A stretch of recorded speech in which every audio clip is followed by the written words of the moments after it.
മുകുന്ദേട്ടനെക്കുറിച്ച് എന്ത് പറഞ്ഞു തുടങ്ങണം എന്നെനിക്ക് യാതൊരു ധാരണയില്ല. കാരണം ഇവിടെ നിന്ന് തുടങ്ങണം.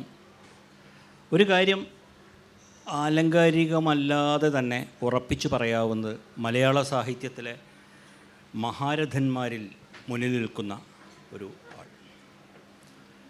മയ്യഴിപ്പുഴയുടെ തീരങ്ങളിൽ തുടങ്ങി നമുക്ക് വളരെ അനായാസമായി പറയാം. അതൊരൊട്ടും എളുപ്പമുള്ള ഒരു തുടക്കമായിരുന്നില്ല.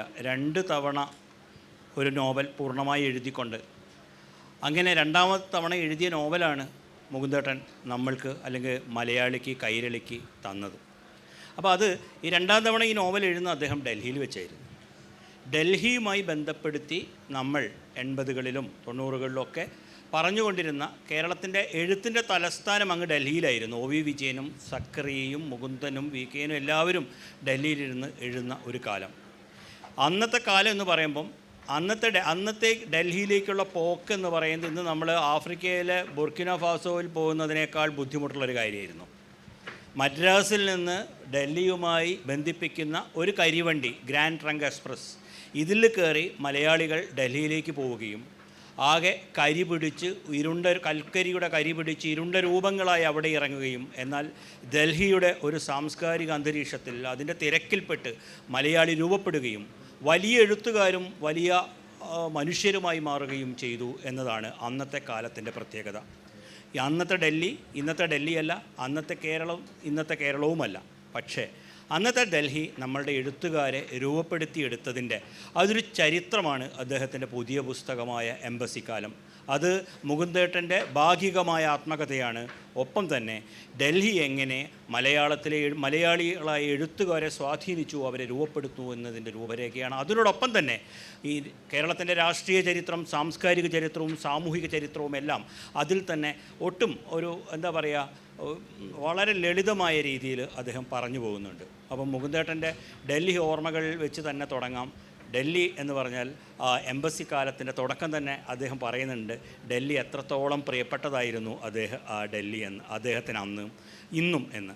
അതിൽ വെച്ച് തുടങ്ങാം. ഡൽഹിയിലേക്കുള്ള മുകുന്ദേട്ടൻ്റെ യാത്രയും ഡൽഹിയുടെ രൂപപ്പെടലിനെയും കുറിച്ചിട്ട് മുകുന്ദേട്ടനിൽ നിന്ന് തന്നെ നമുക്ക് നേരിട്ട്, നിങ്ങൾ വായിച്ചറിഞ്ഞതേ ഉള്ളൂ, കുറച്ച് കേൾക്കാമെന്ന് തോന്നുന്നുണ്ട്. എവിടെയാണ് തുടങ്ങേണ്ടതെന്നറിയില്ല. കാരണം ഈ ഡൽഹി എംബസി കാലത്തിലുള്ളത് ഒരു നീണ്ട കാലഘട്ടമാണ്. എനിക്ക് 24 വയസ്സുള്ളപ്പോഴാണ് ഞാൻ എംബസിയിൽ ജോലി കിട്ടി പോകുന്നത്. 62 വയസ്സുള്ളപ്പോൾ അവിടെ നിന്ന് പിരിഞ്ഞു. നേരത്തെ പിരിഞ്ഞതാണ്. ഞങ്ങൾക്ക് 65 വയസ്സ് വരെ ജോലി ചെയ്യാമായിരുന്നു. പക്ഷെ ആ ഒരു ദീർഘകാലം ഒരുപാട് പ്രളയങ്ങളും കൊടുങ്കാറ്റുകളും സുനാമികളും ഒക്കെ ഉണ്ടായിരുന്ന ഒരു കാലമാണ്.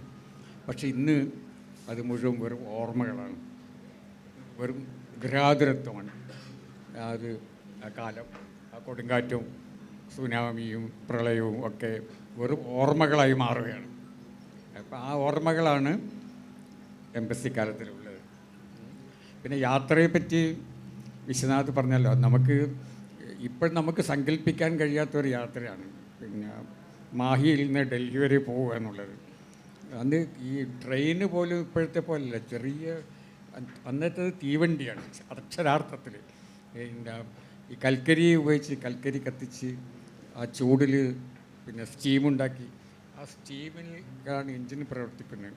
പതുക്കെ പോകുന്ന വണ്ടിയാണ്. ആ വണ്ടി തന്നെ ഇവിടെ നിന്ന് മാഹിയിൽ നിന്ന് ഒരു വണ്ടി പിടിച്ച് മദ്രാസിൽ പോകണം.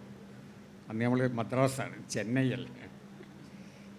അവിടെ നിന്ന് ഡൽഹിയിൽ അടുത്ത ദിവസമാണ് വണ്ടി ഉണ്ടാക്കുക. അത് grand trunk express, GT express എന്ന് പറഞ്ഞാൽ അതും ഇതുപോലെ ഒരു കരിവണ്ടിയാണ്. അതിൽ കയറി 4 ദിവസമൊക്കെ കഴിഞ്ഞിട്ടാണ് അവിടെ എത്തുക. അവിടെ എത്തിയെന്ന് പറയാൻ ഭയങ്കര ഭയപ്പെടുത്തുന്ന കാഴ്ചകളുണ്ട്. ചമ്പൽ താഴ്വരയിൽ കൂടിയൊക്കെ പോകണം. ചമ്പലിലാണ് അന്ന് ഈ ഫുലാൻ ദേവിയെ പോലെയുള്ള കൊള്ളക്കാരൊക്കെ ഉണ്ടായിരുന്ന ഒരു സ്ഥലമുണ്ട്. അപ്പോൾ ചമ്പലിലെല്ലാം അടുത്തെത്തുമ്പോൾ നമ്മുടെയൊക്കെ മനസ്സിങ്ങനെ മിടിക്കുമായിരുന്നു കേട്ടോ. ശരിക്കുള്ള കാടുകളിൽ കൂടെ ഇങ്ങനെ പോകുമ്പോൾ അങ്ങനെയുള്ള ഒരു ഭയങ്കര അനുഭവമാണ്. ഇന്ന് നമുക്കൊന്നുമില്ലല്ലോ. ഇന്ന് 3.5 മണിക്കൂറിൻ്റെ ഡൽഹിയിലെത്തും. കണ്ണൂരിൽ നിന്നൊരു വിമാനം പിടിച്ച് അതുപോലെ 3.5 മണിക്കൂർ മതി. പക്ഷേ ആ ഒരു കാലത്തെ അനുഭവം മറക്കാൻ കഴിയാത്തതാണ്. പക്ഷെ അതാണ് നല്ലത്. എനിക്കൊന്ന് യാത്ര എന്ന് പറയുമ്പോഴങ്ങനെ കുറേ തടസ്സങ്ങളും അല്ലേ ഒക്കെ ഉണ്ടാകണം. സുഖകരമായിട്ട് നമ്മൾ യാത്ര ചെയ്താൽ നോവലുണ്ടാവില്ല, സഞ്ചാര സാഹിത്യം ഉണ്ടാവും. ഇപ്പം മാഹിയിൽ നിന്ന് ഡൽഹിയിലേക്ക് വിമാനത്തിൽ പോയാൽ സഞ്ചാര സാഹിത്യം ഉണ്ടാകും, പക്ഷേ നോവലുണ്ടാവില്ല. നോവലുണ്ടാകണമെങ്കിൽ ഞാൻ ഈ പറഞ്ഞതുപോലെ നമ്മൾ പിന്നെ ചമ്പൽ കൊള്ളക്കാരുടെ ഇടയിൽ കൂടെയും ഒക്കെ യാത്ര ചെയ്യണം. ഇനി എന്താണ് ഞാൻ പറയേണ്ടത്? ഈ മുകുന്ദേട്ടനെ വേറിട്ട് നിർത്തുന്ന ഒരു വലിയ സവിശേഷത എന്ന് പറയുന്നത് നമ്മുടെ മറ്റ് എഴുത്തുകാരിൽ നിന്ന് അദ്ദേഹത്തിൻ്റെ ഭാഷ തന്നെയാണ്. മുകുന്ദേട്ടൻ്റെ എന്താ പറയുക, ഫിസിക്കലായ പ്രായം എത്ര എന്നതിന് ഒരു പ്രസക്തിയില്ല. മുകുന്ദേട്ടൻ്റെ എഴുത്ത് വളരെ വളരെ വളരെ ചെറുപ്പമാണ്. ചെറുപ്പം എന്ന് പറഞ്ഞാൽ അത് ചെറുത് എന്നല്ല അർത്ഥം, അതിൻ്റെ ഒരു യൂത്ത്ഫുൾനെസ് ഉണ്ട് സത്യത്തിൽ. സാധാരണ ഏത് മനുഷ്യർക്കും മനസ്സിലാവുന്ന രീതിയിൽ വളരെ ചെറുപ്പമായ ഒരു ഭാഷയിൽ ഇന്നും സംസാരിക്കാനും എഴുതാനും പറ്റുന്നു എന്ന് മുകുന്ദേട്ടൻ്റെ വലിയൊരു സവിശേഷതയാണ്. മുകുന്ദേട്ടൻ്റെ ഒരു പുസ്തകം വായിച്ചിട്ട് അതിൻ്റെ അർത്ഥം മനസ്സിലായില്ല എന്നൊരു മലയാളിയും പറയില്ല. പക്ഷേ ഇന്ന് നമ്മൾ പല പുസ്തകങ്ങളിലും അതിൻ്റെ ദുർഗ്രഹത കൊണ്ട് വേറിട്ട് നമ്മളെ അകറ്റുമ്പോൾ ഒരു വളരെ നല്ല ഒരു പാതയോരത്തേക്ക് ചുറ്റും നല്ല കാറ്റും സുഗന്ധവുമുള്ള ഒരു പാതയിലൂടെ നടന്നു പോകുന്ന ഒരു എക്സ്പീരിയൻസ് മുകുന്ദേട്ടൻ്റെ എഴുത്തിനുണ്ട്. അത്രയും ലളിതമായി എഴുതുക എന്ന് പറയുന്നത് ഒട്ടും ലളിതമായ കാര്യമല്ല. ലളിതമായി എഴുതാനാണ് ഏറ്റവും ബുദ്ധിമുട്ട് എന്ന് എന്തെങ്കിലും എഴുതാൻ ശ്രമിച്ചവർക്കറിയാം. എങ്ങനെയാണ് ഈ കാലത്തും ആ ഒരു ചെറുപ്പം എഴുത്തിൽ അല്ലെങ്കിൽ ഭാഷയിൽ സൂക്ഷിക്കാൻ കഴിയുന്നത് എന്ന് എൻ്റെ തന്നെ എനിക്ക് വളരെ ആകാംക്ഷയുള്ളൊരു ഒരു അറിയാൻ ആഗ്രഹമുള്ളൊരു കാര്യമാണ്. ഭാഷയിൽ ചെറുപ്പം സൂക്ഷിച്ചാൽ നമ്മുടെ ശരീരവും ചെറുപ്പമാകും. ഭാഷയിൽ സങ്കീർണത ഉണ്ടെങ്കിലാണ് കുഴപ്പം. അപ്പം ഞാനെപ്പോഴും ശ്രമിക്കുന്നത് ഭാഷ ലളിതമാക്കുവാനുള്ള. ഭാഷ ലളിതമാക്കി കഴിഞ്ഞാൽ ബാക്കിയെല്ലാം ലളിതമാകും. പക്ഷെ അത്ര എളുപ്പമല്ല കേട്ടോ. ലളിതമായ ഭാഷയിൽ എഴുതുന്നത് എളുപ്പമല്ല. നമുക്ക് സങ്കീർണമായ ഭാഷയിൽ എഴുതാൻ കഴിയും, പക്ഷേ ലളിതമായിട്ട് എഴുതുക വളരെ ബുദ്ധിമുട്ടുള്ള ഒരു കാര്യമാണ്. അതിന് പിന്നെ ഒരുപാട് അധ്വാനം ആവശ്യമാണ്. നമ്മൾ എഴുതാനിരിക്കുമ്പോൾ, പ്രത്യേകിച്ച് സങ്കീർണമായ വിഷയങ്ങളെക്കുറിച്ച് എഴുതുമ്പോൾ നമ്മളറിയാതെ ഭാഷ സങ്കീർണമായി പോകും. ഇപ്പം ആ സങ്കീർണതയോട് നമ്മൾ പൊരുതി നമ്മുടെ ആ ലളിതമായ ഒരു ഭാഷ സൂക്ഷിക്കുക എന്നുള്ളത് അത് അത്ര എളുപ്പമല്ല. പക്ഷെ ഞാനെപ്പോഴും ശ്രമിച്ചിട്ടുണ്ട്. ഇപ്പം എനിക്ക് തോന്നുന്നത് ഇപ്പോൾ ഈ മയ്യഴി എന്നുള്ള നാടിനോടുള്ള എൻ്റെ സ്നേഹം അത് മനസ്സിലാക്കിയാൽ ബാക്കിയെല്ലാം മനസ്സിലാക്കാൻ സാധിക്കും. ഇപ്പം ഞാൻ ഒരുപാട് സഞ്ചരിച്ചിട്ടുണ്ട് ലോകത്തിൽ പല സ്ഥലത്തും. ഇപ്പോൾ എവിടെയൊക്കെ പോയി കഴിഞ്ഞാലും എനിക്ക് മയ്യഴിയിലേക്ക് തിരിച്ചു വരണം. അത് എൻ്റെ അമ്മയാണ്. അമ്മയിലേക്ക് തിരിച്ചു വരണം. അമ്മ എന്നുള്ളത് ലാളിത്യമാണല്ലോ, നമ്മൾ അഗാധമായിട്ടുള്ളൊരു ലാളിത്യമാണ്. അപ്പം ഈ അമ്മ എന്നുള്ള സങ്കല്പം, എൻ്റെ ജന്മനാട് ഇതാണ്, എൻ്റെ അമ്മ ഇതാണ്, മയ്യജിയാണ് എന്നുള്ള ആ ഒരു സങ്കല്പം എൻ്റെ ഉള്ളിലുള്ളത് കൊണ്ടാണ് ഒരുപക്ഷെ എനിക്ക് എൻ്റെ ഭാഷ പോലും ഞാൻ അറിയാതെ ലളിതമായി മാറുന്നത് കേട്ടോ. അപ്പോൾ ഞാൻ എവിടെ പോയി കഴിഞ്ഞാലും എനിക്ക് പിന്നെ ഇപ്പം ഒരു 100 വർഷം ഞാൻ ജീവിക്കില്ല, എന്നാലും 100 വർഷം ഞാൻ ഫ്രാൻസിൽ പോയി ജീവിച്ചാലും എനിക്ക് ഫ്രഞ്ചുകാരനാകാൻ കഴിയില്ല കേട്ടോ. അതുപോലെ തന്നെയാണ് ഒരു 100 വർഷം അമേരിക്കയിൽ പോയി ജീവിച്ചാലും എനിക്ക് അമേരിക്കക്കാരനാകാൻ സാധിക്കില്ല. ഞാൻ എപ്പോഴും മയ്യഴിക്കാരൻ തന്നെയായിരിക്കും. അതാണ് അതുകൊണ്ടാണ് ഞാൻ എൻ്റെ ഈ ലാളിത്യം നിലനിൽക്കുന്ന എനിക്ക് തോന്നുന്നത്. മലയാള സാഹിത്യത്തിൽ ആധുനികതയെ വിളംബരം ചെയ്ത എഴുത്തുകാരനാണ് മുകുന്ദേട്ടൻ. അപ്പോൾ ആധുനികമായ കാര്യങ്ങൾ അല്ലെങ്കിൽ പുതിയ ചിന്തകൾ എഴുതുമ്പം നമ്മളെപ്പോഴും വിചാരിക്കുക വളരെ സങ്കീർണമാവും. ഇപ്പം മുകുന്ദേട്ടൻ തന്നെ പറഞ്ഞു, സങ്കീർണമായ കാര്യങ്ങൾ എഴുതുമ്പം ഭാഷ സങ്കീർണമാവും. പക്ഷേ മുകുന്ദേട്ടൻ്റെ കാര്യത്തിൽ അത് നേരെ തിരിച്ചാണ്. സങ്കീർണമായ കാര്യങ്ങൾ എഴുതുമ്പോൾ വളരെ ലാളിത്യം ലളിതമാക്കാൻ കഴിയുന്നു എന്നുള്ളത് തന്നെയാണ് മുകുന്ദേട്ടൻ്റെ വലിയൊരു കരുത്ത് എന്ന് എനിക്ക് തോന്നിയിട്ടുണ്ട്. പിന്നെ ഈ സങ്കീർണമായത് നിലനിൽക്കാൻ ബുദ്ധിമുട്ടാണ്. ഇപ്പം നമുക്ക് നല്ലൊരു ഉദാഹരണം പറയുന്നുണ്ട്. ഈ ആധുനികതയുടെ കാലത്തൊക്കെ 2 ഫ്രഞ്ച് എഴുത്തുകാർ ലോകത്തെ മുഴുവനും സ്വാധീനിച്ചിരുന്നു. ഒന്ന് സാർത്രാണ്, മറ്റൊന്ന് അൽബേർ കാമ്യുമാണ്. സാർത്തിൻ്റേത് ഭയങ്കര സങ്കീർണമാണ് ഭാഷ, നമുക്ക് മനസ്സിലായില്ല വായിച്ചാൽ. സാർത്ര എഴുതുന്ന നോവൽ പോലും വായിച്ചാൽ നമുക്ക് ബുദ്ധിമുട്ടാണ്. പക്ഷേ അൽബേർ കാമ്യു മനോഹരമായിട്ടുള്ള ലളിതമായ ഭാഷയിലാണ് എഴുതിയിരിക്കുന്നത്. അതല്ല, വളരെ ലളിതമായിട്ടുള്ള ഭാഷയിൽ. അപ്പം ഇന്ന് നമ്മൾ ഫ്രാൻസിൽ പോയിട്ട് അന്വേഷിച്ച് കഴിഞ്ഞാൽ, ചെറുപ്പക്കാരോട് ചോദിച്ചു കഴിഞ്ഞാൽ, വിദ്യാർത്ഥികളോട് ചോദിച്ചു കഴിഞ്ഞാൽ നിങ്ങൾക്ക് സാർത്തറിനെ അറിയാമോ എന്ന് ചോദിച്ചു കഴിഞ്ഞാൽ പലരും പറയും ഞങ്ങൾക്കറിയില്ല. മറിച്ച് ചോദിക്കും അൽബേർ കാമ്യുവിനെ അറിയാമെന്ന് പറയും. അൽബേർ കാമ്യു ഇപ്പോഴും വായിക്കപ്പെടുന്നുണ്ട്. അതിനുള്ള കാരണം ആ ഭാഷയുടെ സൗന്ദര്യവും അതിൻ്റെ ലാളിത്യവുമാണ്. അപ്പോൾ സങ്കീർണമായിട്ടുള്ള ഒന്നും നിലനിൽക്കില്ല. നമ്മൾ ആഘോഷിക്കാൻ ശ്രമിക്കും. പക്ഷെങ്കിൽ സങ്കീർണമായിട്ടുള്ള ഫിക്ഷൻ്റെ കാര്യമാണ് ഞാൻ പറയുന്നത്. അതിസങ്കീർണമായിട്ടുള്ള നോവലുകൾ, കഥകൾ ഒന്നും നിലനിൽക്കില്ല. കാരണം ഇതൊക്കെ പിന്നെ വായനക്കാരുടെ മനസ്സിലേക്ക് സഞ്ചരിക്കണം. ഇങ്ങനെ ഒരു ചെറിയൊരു പറവ പറന്നു പോകുന്നത് പോലെ ഇങ്ങനെ പറന്ന് വായനക്കാരുടെ മനസ്സിലേക്ക് പോകണം. അപ്പോൾ സങ്കീർണമായിട്ടുള്ള ഒരു നോവലിനത് സാധിക്കില്ല എന്നുള്ളത് എൻ്റെ വിശ്വാസം. എംബസി കാലം വായിക്കുമ്പോൾ അതൊരു പുസ്തകം വായിച്ച പോലെയല്ല എനിക്ക് തോന്നിയത്. ശരിക്കും ഒരു ഡോക്യുമെൻ്ററി അല്ലെങ്കിൽ ഒരു ഫിക്ഷൻ കാണുന്നൊരു ദൃശ്യാനുഭവം കൃത്യമായിട്ടുണ്ടായിട്ടുണ്ട്. അതിൽ നരേന്ദ്രൻ എന്ന പത്രപ്രവർത്തകൻ്റെ പിറകിൽ EMS പറ്റിപ്പിടിച്ച് സ്കൂട്ടറിൽ പോകുന്ന രംഗം അതെൻ്റെ മനസ്സിൽ ഫ്രീസ് ചെയ്യപ്പെട്ട ഇങ്ങനെ ഒരുപാട് രംഗങ്ങൾ അദ്ദേഹത്തിൻ്റെ പഴയ കഥകളിൽ ഡൽഹി 86 പോലുള്ള കഥകളിലൊക്കെ ശരിക്കും വിഷ്വലൈസ് ചെയ്യാണ്. എങ്ങനെയാണ് ഈ ഒരു റൈറ്റിങ്ങിൽ ഈ വിഷ്വലൈസേഷൻ സാധ്യമാകുന്നത് എന്ന് ഞാൻ പലപ്പോഴും ആലോചിച്ചിട്ടുണ്ട്. മാത്രമല്ല മുകുന്ദേട്ടൻ ഒരിക്കലും സിനിമ സംവിധാനം ചെയ്തിട്ടൊന്നുമില്ല. പക്ഷേ എന്നാലും സിനിമ അല്ലെങ്കിൽ വിഷ്വൽ മീഡിയ അതിനോട് വളരെ അടുത്ത് നിൽക്കുകയാണ് എഴുത്തുകൊണ്ട്. ചുരുക്കം വാക്കുകൾ ഉപയോഗിച്ച് കൂടുതൽ വിഷ്വൽസ് നൽകാൻ കഴിയുന്ന ഒരു കാര്യം അത് നമ്മൾ എംബസി കാലത്തിലും വളരെ പ്രകടമാണ്. അപ്പോൾ ഈ നരേന്ദ്രൻ എൻ്റെ പിന്നിൽ EMS പോകുന്ന ഒരു ദൃശ്യം അത് നമ്മൾ ഫോട്ടോ ചിത്രം ഒന്നും ആവശ്യമില്ല, വളരെ കൃത്യമാണ്. അതൊരു വല്ലാത്തൊരു എക്സ്പീരിയൻസ് ആണ്. നമ്മൾ ആ കാലത്ത് ഡൽഹിയിൽ പോയി ജീവിച്ച പോലെയൊക്കെ എനിക്ക് തോന്നിയിട്ടുണ്ട്. ഈ വിഷ്വൽസ് ഞാൻ തേടി പിടിക്കുന്നതാണ് കേട്ടോ. അപ്പം ഞാൻ കണ്ടിട്ടില്ല EMS ഇങ്ങനെ ഓട്ടോയുടെ പിറകിൽ പോകുന്നത്. പക്ഷെ കണ്ടവരെന്നോട് പറഞ്ഞു, എനിക്കൊരു ഫോട്ടോ ഒരാൾ കാണിച്ചു തന്നു. അപ്പം EMS അവിടുത്തെ ഒരു പത്രപ്രവർത്തകൻ്റെ സ്കൂട്ടറിൻ്റെ പിറകിലിരുന്ന് പോവാണ് കേട്ടോ. അത് നമുക്കത് ഇന്ന് സങ്കല്പിക്കാൻ കഴിയുമോ? ഇന്നത്തെ ഏതെങ്കിലും ഒരു മുഖ്യമന്ത്രി അത് ചെയ്യുമോ? നമുക്ക് സങ്കല്പിക്കാൻ കഴിയുമോ ഇന്നത്തെ ഒരു മുഖ്യമന്ത്രി ഒരു സ്കൂട്ടറിൻ്റെ പിറകിലിരുന്ന് പോകുന്നത്? പിന്നെ ഒരു ബൈക്കിൻ്റെ പിറകിൽ പിന്നെ സങ്കല്പിക്കാൻ കഴിയുക. അപ്പോൾ ഇത് കേട്ടപ്പോൾ തന്നെ എന്നോട് ഒരാൾ പറഞ്ഞതാണിത്, ഇങ്ങനെ EMS സ്കൂട്ടറിൻ്റെ പിറകിലിരുന്ന് പോകുന്നത് കണ്ടു എന്ന്. ഞാനത് വിശ്വസിച്ചിട്ടില്ല. പിന്നെ ആ സ്കൂട്ടർ ഓടിച്ച ആളെ ഞാൻ കണ്ടെത്തി.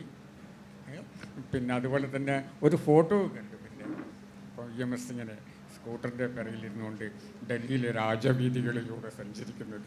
അവിടെയൊക്കെ സഞ്ചരിക്കുന്നത് വലിയ വലിയ കാറുകളൊക്കെയാണ്. നമുക്കറിയാം അവിടുത്തെ പ്രധാനമന്ത്രിമാരൊക്കെ പോകുമ്പോഴൊക്കെ അകമ്പടിയായിട്ട് നിരവധി കാറുകളും പിന്നെ അതുപോലെ തന്നെ ലോകത്തിൻ്റെ പല ഭാഗങ്ങളിൽ നിന്നും വരുന്ന രാഷ്ട്രപതിമാരും അവരൊക്കെ സഞ്ചരിക്കുന്ന വഴിയിൽ കൂടിയാണ് EMS അവർ മുണ്ടൊക്കെ എടുത്തുകൊണ്ട് ഒരു സ്കൂട്ടറിൻ്റെ പിറകിലിരുന്നുകൊണ്ട് യാത്ര ചെയ്യുന്നത്. ഒരു അതൊരു വിഷ്വൽ മാത്രമല്ല, അത് നമ്മൾ മനസ്സിൽ സൂക്ഷിക്കേണ്ട ഒന്നാണ്. ഇങ്ങനെയും നമുക്ക് ജീവിക്കാൻ കഴിയും എന്നുള്ളതാണ് ആ ഒരു ലാളിത്യം. അത് ഈ മുകുന്ദേട്ടൻ എഴുതുമ്പോൾ നമ്മൾ ഈ കുഴിബോംബുകൾ, മൈനുകൾ എന്നൊക്കെ പറയുന്നൊരു സാധനമുണ്ട്. വളരെ ലളിതമായി വളരെ പിന്നെ നർമ്മത്തോടുകൂടി അദ്ദേഹം അതിൻ്റെ ഒരു എഴുത്തിൻ്റെ ഒരു പ്രതലം, ഒരു ഭാഷയുടെ ഒരു പ്രതലം അദ്ദേഹത്തിൻ്റെ പുസ്തകത്തിൽ ഒരുക്കി വെച്ചിട്ടുണ്ട്. പക്ഷേ അതിനുള്ളിൽ ചില കുഴിബോംബുകൾ ഒളിച്ച് വെച്ചിട്ടുണ്ടാവും. കനമുള്ളവർ ചവിട്ടിയാൽ അത് ഫീൽ ചെയ്യും. കനമുള്ളവർ ചവിട്ടിയാൽ അത് ഫീൽ ചെയ്യുക തന്നെ ചെയ്യും. കാരണം ഇതിനുള്ളിൽ മുകുന്ദേട്ടൻ്റെ സംസാരത്തിനുള്ളിൽ അല്ലെങ്കിൽ എഴുത്തിനുള്ളിൽ ഈ പറയുന്നതിൻ്റെ അപ്പുറത്തേക്ക് മറ്റ് ചില കാര്യങ്ങൾ ഒളിച്ചു വെച്ചുകൊണ്ടാണ് പലപ്പോഴും മുകുന്ദേട്ടൻ മുന്നോട്ട് പോകുന്നത് എനിക്ക് തോന്നിയിട്ടുണ്ട്. ഒരുപാട് കാര്യങ്ങൾ പറയാതെ പറഞ്ഞു പോകും. മനസ്സിലായില്ലേ? അതായത് നമ്മളെ ജോർജ് ഓർവെൽ ഇടയ്ക്ക് വന്നിട്ട് മുകുന്ദേട്ടനോട് ചില കാര്യങ്ങൾ സംസാരിക്കും. ആ സംസാരിക്കുന്നത് കൊള്ളുന്നത് വേറെ എവിടെയെങ്കിലും ആയിരിക്കും. ഇങ്ങനെയുള്ള ഒരു ഭാഷയുടെ പ്രതലത്തിൻ്റെ, ഈ ലളിതമായ ഭാഷയുടെ പ്രതലത്തിൽ ഇങ്ങനെ ഉൾക്കലമുള്ള കുറേ കാര്യങ്ങൾ ഒരുക്കി വെച്ചിട്ട് അവർ എഴുതി പോകാറുണ്ട് എന്നെനിക്ക് തോന്നുന്നു. കേശവൻ്റെ വിലാപങ്ങൾ പോലുള്ള നോവൽ ഞാൻ അതിലേക്ക് പറയുമ്പോൾ ഒക്കെ വളരെ പ്രത്യക്ഷമായ ഉദാഹരണങ്ങളാണ്. മുകുന്ദേട്ടൻ അതിനെക്കുറിച്ച് അധികം സംസാരിക്കാറൊന്നുമില്ല. പറയാനുള്ളത് അതിൽ എഴുത്തിൽ പറഞ്ഞു പോയിട്ടുണ്ട്.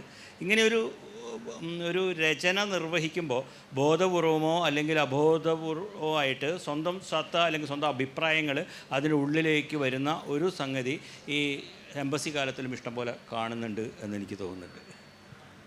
അത് ഉണ്ടാകാം കേട്ടോ. അത് പിന്നെ എംബസി കാലത്തിൻ്റെ ഒരു വലിയൊരു പ്രശ്നം അത് നമ്മുടെ ഒരു ആത്മകഥയാണല്ലോ. എനിക്ക് എന്നെപ്പറ്റി എഴുതുവാൻ മടിയാണ്, എപ്പോഴും മടിയാണ്. കാരണം വലിയ വലിയ ആളുകളാണ് ആത്മകഥ എഴുതുക. കേട്ടോ. ഞാൻ വിചാരിക്കും എൻ്റെ ചെറിയ ജീവിതത്തിൽ എന്താണ് എനിക്ക് പറയാനുള്ളതാണ്. ഞാൻ ചെറിയൊരു മനുഷ്യനാണ്, കാരണം 5 അടി 3 ഇഞ്ച് പോലും ആയിട്ടില്ല. അങ്ങനെയുള്ള ഒരു മനുഷ്യൻ എന്ത് ആത്മകഥ എഴുതാനാണെന്ന് ഞാനിങ്ങനെ ആലോചിക്കും കേട്ടോ. അതൊക്കെ വലിയ വലിയ ആളുകൾ എഴുതേണ്ടതാണ്. പക്ഷേ എംബസിക്കാലം എഴുതുന്നതിൻ്റെ കാരണം മാതൃഭൂമിയാണ്. മാതൃഭൂമിയുടെ പ്രോത്സാഹനം. പിന്നെ ഞാനിങ്ങനെ മടിച്ചിരിക്കുമ്പോൾ ശ്രീകാന്ത് കോട്ടക്കലാണ് എന്നെ നിർബന്ധിച്ച് എഴുതിച്ചത് 3 വർഷത്തോളം. പക്ഷെ അത് നന്നായി. പക്ഷേ ഇപ്പോഴും ഇതിൽ നിന്ന് ഇത് എഴുതി കഴിഞ്ഞപ്പോൾ എനിക്ക് ഒരു ആത്മവിശ്വാസം വന്നു. എനിക്കിപ്പം ഞാൻ ബോധ്യപ്പെട്ടു ചെറിയ മനുഷ്യർക്കും ആത്മകഥ എഴുതാമെന്ന് കേട്ടോ. അങ്ങനെ ഒരു ആത്മവിശ്വാസം എനിക്ക് വന്നു. നമ്മൾ ആത്മകഥ എഴുതാൻ വേണ്ടിയിട്ട് വലിയ മനുഷ്യരാകേണ്ട, 6 അടി ഉയരം ആവശ്യമില്ല കേട്ടോ. ഉയരം കുറഞ്ഞവർക്കും പിന്നെ ചെറിയ മനുഷ്യർക്കും എഴുതാൻ കഴിയുമെന്ന് ഈ ഒരു പുസ്തകത്തിൻ്റെ വിജയം എന്ന് പറഞ്ഞാൽ ഒരുപാട് ആളുകൾ അത് വായിക്കുന്നുണ്ട്, പുസ്തകം വാങ്ങുന്നുണ്ട്. അതിൽ നിന്ന് എനിക്ക് അങ്ങനെ ഒരു അനുഭവം ഉണ്ടായി. അപ്പോൾ ഇനി എനിക്ക് തോന്നുന്നത് ഇനി എഴുതി കളയാമെന്നുള്ളതാണ്, ഇവിടെ നിർത്തണ്ട എന്നുള്ളതാണ്. അതാണ് ഈ ഒരു എംബസി കാലം ഇതിൻ്റെ പിന്നിലുള്ള ഒരു രാഷ്ട്രപ്രക്രിയ എന്ന് പറഞ്ഞാൽ ഒരു കെമിസ്ട്രി എന്ന് പറയുന്നത് അതാണ്. മടിച്ചു നിന്ന ഒരാൾ എനിക്കൊന്നും പറയാനില്ല, ഞാൻ ചെറിയൊരാളാണ്, അങ്ങനെ മടിച്ചു നിന്ന ഒരാളെ കൊണ്ട് ഇങ്ങനെ ഒരു പുസ്തകം എഴുതിക്കുകയും അപ്പോൾ അത് എഴുതി കഴിഞ്ഞപ്പോൾ വായനക്കാർ അത് കൈനീട്ടി സ്വീകരിച്ചു എന്നുള്ളതും നല്ലൊരു കാര്യമാണ്.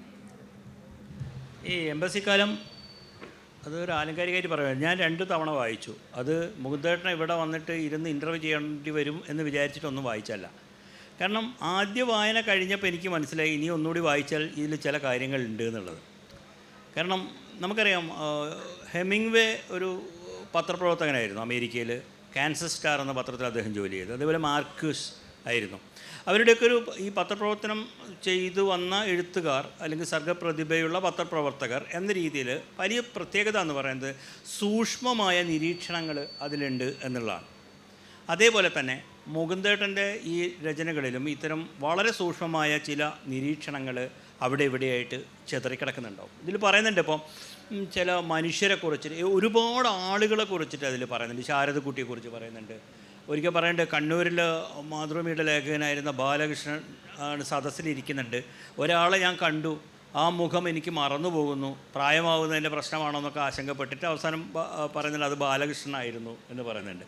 അപ്പോൾ ഇങ്ങനെ ഈ നിറയെ വളരെ സൂക്ഷ്മമായ ചില കാര്യങ്ങൾ അല്ലെങ്കിൽ ജീവിതത്തിൽ കണ്ടുമുട്ടിയ മനുഷ്യർ അതിനെയെല്ലാം ഇങ്ങനെ കൊണ്ടുപോകുമ്പോൾ എനിക്ക് തോന്നാറുണ്ട്, അത് പറയുന്നതൊരു അവിവേകമാണോ എന്നറിയില്ല, മുകുന്ദേട്ടൻ സത്യത്തിൽ ജോലി ചെയ്യേണ്ടിയിരുന്നത് എംബസിയിലായിരുന്നില്ല, ഒരു പത്രപ്രവർത്തകനായൊക്കെ ജോലി ചെയ്യേണ്ടിയിരുന്നു എന്ന് എനിക്ക് തോന്നുന്നുണ്ട്. അത് എത്രത്തോളം ഒരു പ്രശംസയാണോ അല്ല അത് വേറെ രീതിയിലായി പോകുമെന്ന് എനിക്കറിയില്ല. അത് അങ്ങനെ ചെയ്തിരുന്നെങ്കിൽ ഒരു നല്ല പത്രപ്രവർത്തകൻ കൂടിയായി മാറുമായിരുന്നു അന്നത്തെ ഡൽഹിക്കാലം ത്തും എല്ലാം തന്നെ എന്നെനിക്ക് തോന്നിയിട്ടുണ്ട്. മുകുന്ദേട്ടൻ അതിനെപ്പറ്റി എന്താ പറയുന്നത്?